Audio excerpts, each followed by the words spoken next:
आपसे पहला सवाल ये करना चाहूंगा कि आठवां वित्त आयोग बजट से पहले इसको मंजूरी मिल जाना और उसके बाद ये कहा जा रहा है कि जितने केंद्रीय कर्मचारी हैं, पेंशनर्स हैं, इनकी जिंदगी को ये बहुत कुछ बदलने जा रहा है और इससे लोगों को बहुत फायदा होगा, क्योंकि जो सातवें आयोग में जो फिटमेंट फैक्टर था 2.7 उसको बढ़ा करके 2.86 कर दिया जाएगा।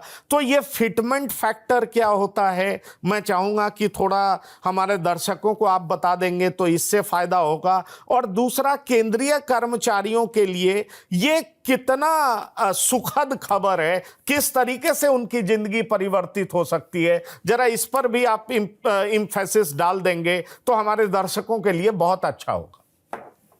देखिए पंकज, ये परंपरा बन गई है देश में पिछले 50-60 साल से कि हर 10 साल में केंद्रीय कर्मचारी जो हैं उनके वेतन स्ट्रक्चर पे, उनके वेतन भत्तों पे और जो सारे एसोसिएटेड सवाल हैं, पेंशन्स वगैरह, उन सब पे एक गहन चर्चा की जानी चाहिए, उसका परीक्षण किया जाना चाहिए। और उसके लिए समय समय पर हर 10 साल में एक वेतन आयोग, ये वित्त आयोग नहीं, वित्त आयोग तो देश की टैक्सेस की व्यवस्था को देखता है, वेतन आयोग, तो वेतन आयोग हर 10 साल में बैठाने की परंपरा बन गई। दूसरा, ये घोषणा अभी की गई थी मंत्री जी के द्वारा, वैष्णव के द्वारा, कि ये सरकार ने या प्रधानमंत्री जी ने ये निर्णय ले लिया है कि 8वां वेतन आयोग की गठन किया जाएगा। लेकिन 8वां वेतन आयोग का गठन अभी हुआ नहीं है।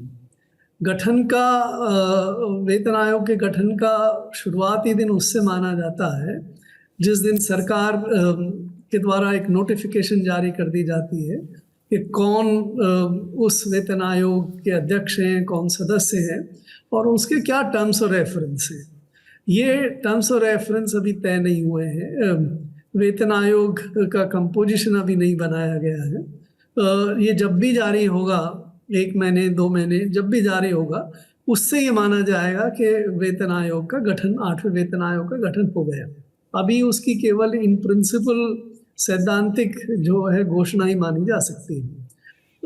1 जनवरी 2016 को 10 साल पूरे होंगे पिछले वेतन आयोग की जो इफेक्टिव लागू करने की तिथि है, उससे 16 से 26, 1 जनवरी से शुरू होता है, 10 साल 1 जनवरी 2026 को पूरे होंगे और उससे वो लागू होना चाहिए।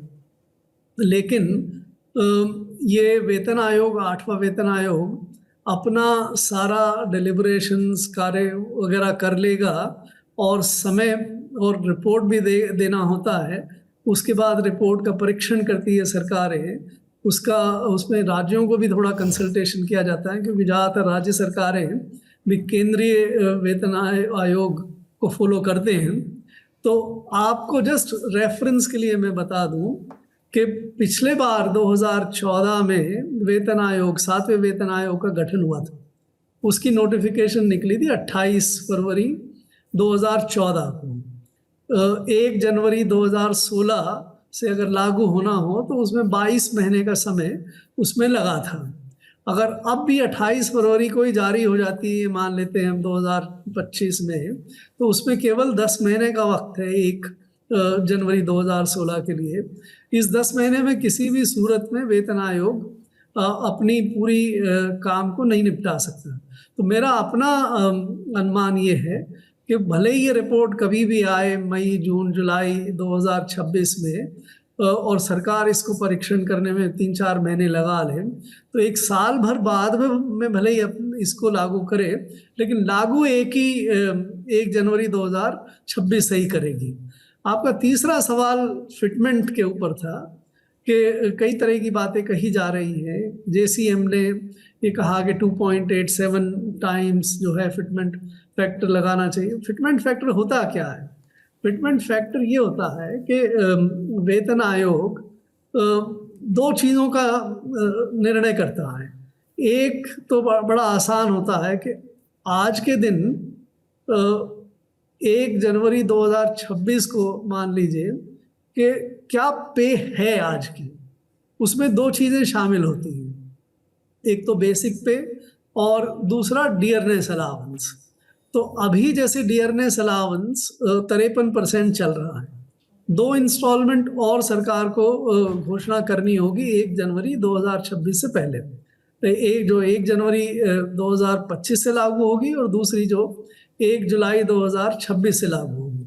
तो आप ये दोनों इंस्टॉलमेंट पे अगर ये मान के चलें कि 7% की वृद्धि और हो जाएगी डीए में, तो उस हिसाब से 1 जनवरी 2026 को देश में 60% डीए की रेट होगी। अगर आप 100 रुपए की बेसिक पे में 60% ये जोड़ दें तो 160 आपका प्रोटेक्टेड पे हो जाता है। इसको हम प्रोटेक्टेड पे कहते हैं कि भाई ये तो वो है जो आज के दिन है पे। अब दूसरी वेतन आयोग ये काम करता है कि नई मिनिमम पे क्या होनी चाहिए, नई पे क्या होनी चाहिए कर्मचारियों के लिए। उसके लिए अलग अलग वेतन आयोग जो हैं वो अलग अलग चीज़ों को ध्यान में रखते हैं। कोई वेतन आयोग ये देखता है कि देश में रियल पर कैपिटा इनकम में कितनी वृद्धि हो गई 10 साल में।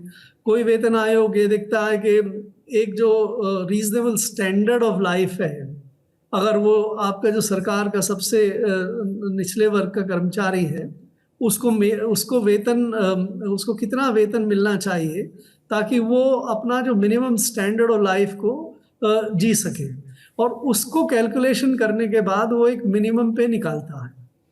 जैसे मैं आपको बताऊं 2016 के लिए मतलब जो 7वें वेतन आयोग ने ये निकाला कि भाई मिनिमम पे 18,000 रुपये होनी चाहिए। ये उसने अपनी कैलकुलेशंस पे कई सारी चीज़ों को देखते हुए कि खाने पे, कपड़े पे, रहने पे, एजुकेशन पे, इन पे सब पे कितना खर्चा होना चाहिए एक परिवार का, जो एक 4 या 5 लोगों के परिवार का है उसका खर्चा कितना होना चाहिए। उन्होंने ये निकाला कि 18,000 रुपये होनी चाहिए।